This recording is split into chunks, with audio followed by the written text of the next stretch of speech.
There are two powers that alone can effect in their conjunction the great and difficult thing which is the aim of our endeavor, a fixed and unfailing aspiration that calls from below, and a supreme grace from above that answers.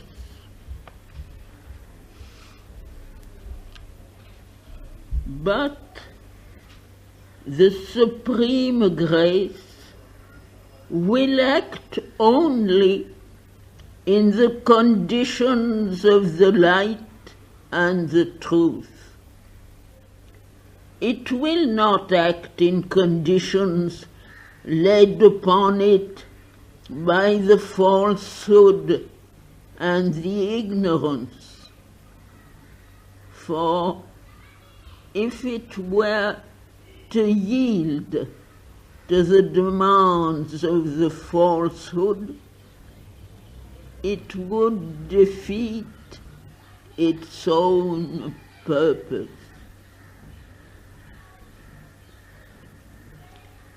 These are the conditions of the light and truth, the sole conditions under which the highest force will descend, and it is only the very highest supramental force descending from above and opening from below that can victoriously handle the physical nature and annihilate its difficulties.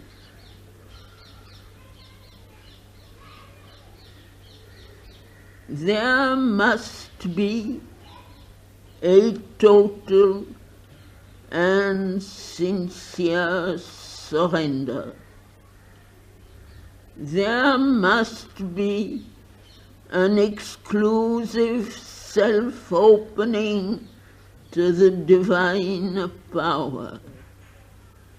There must be a constant and integral choice of the truth that is descending, a constant and integral rejection of the falsehood of the mental, vital, and physical powers and appearances that still rule the earth nature.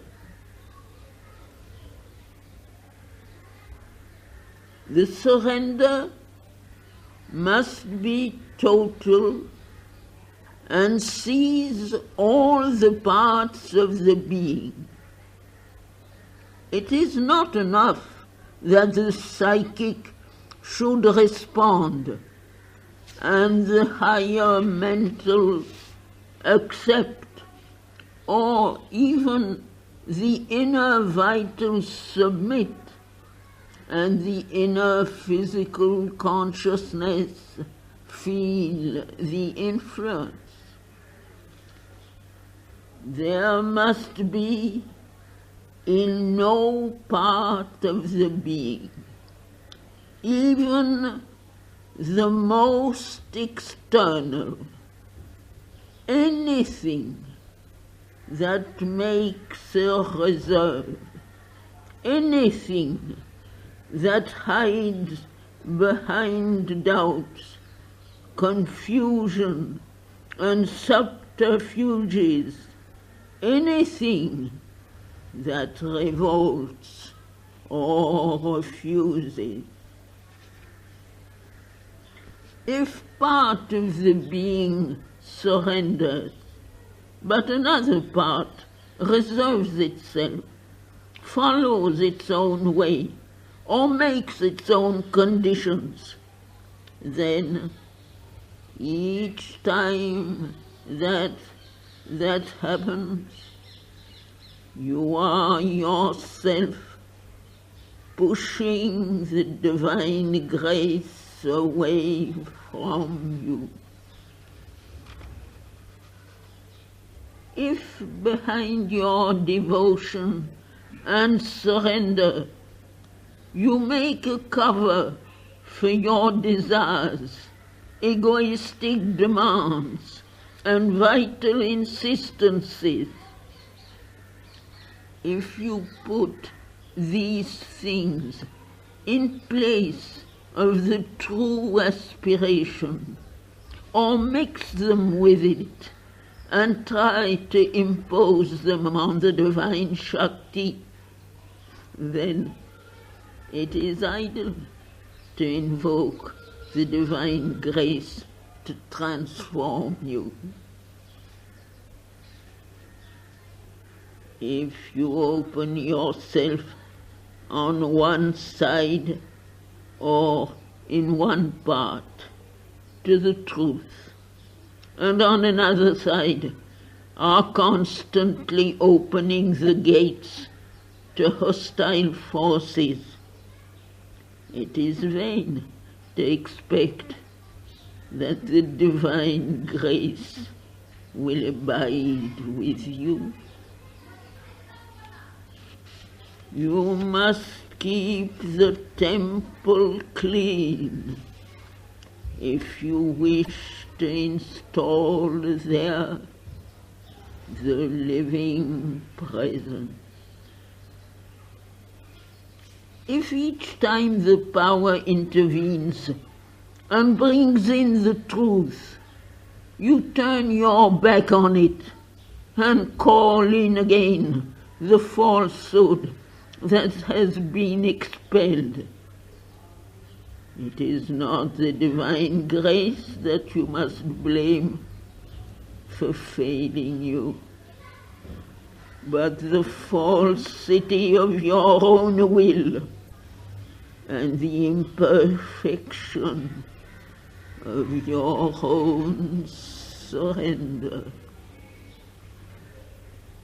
If you call for the truth, and yet something in you chooses what is false, ignorant, and undivine, or even simply is unwilling to reject it altogether, then always you will be open to attack, and the grace will recede from you.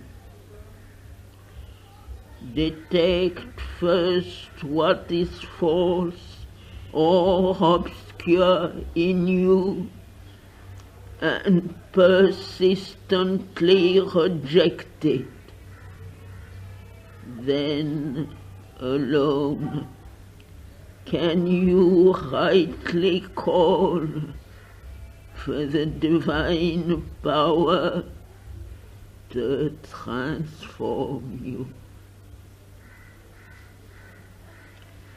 Do not imagine that truth and falsehood, light and darkness, surrender and selfishness can be allowed to dwell together in the house consecrated to the divine. The transformation must be integral, and integral, therefore, the rejection of all that withstands it.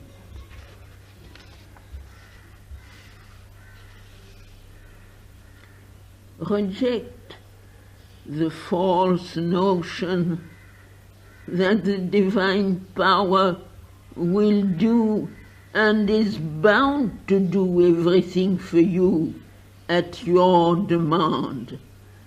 And even though you do not satisfy the conditions laid down by the Supreme,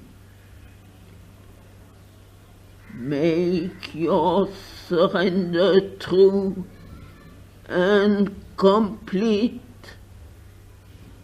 then only will all else be done for you.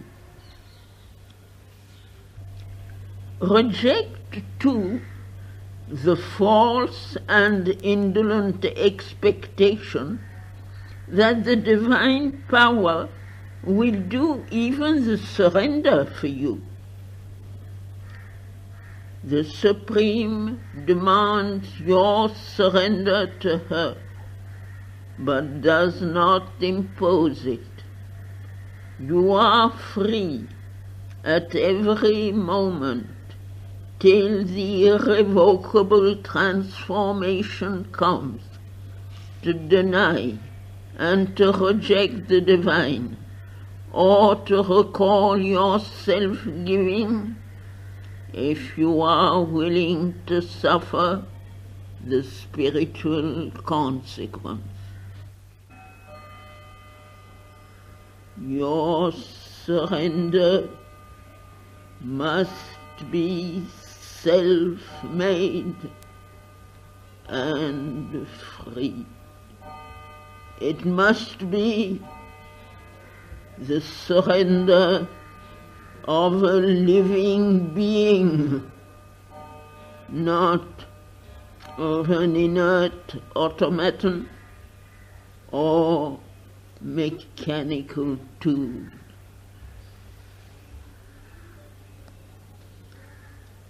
An inert passivity is constantly confused with the real surrender. But out of an inner passivity, nothing true and powerful can come. It is the inert passivity of physical nature that leaves it at the mercy of every obscure or undivine influence. A glad and strong and helpful submission is demanded to the working of the divine force. The obedience of the illumined disciple of the truth, of the inner warrior who fights against obscurity and falsehood, of the faithful servant of the divine.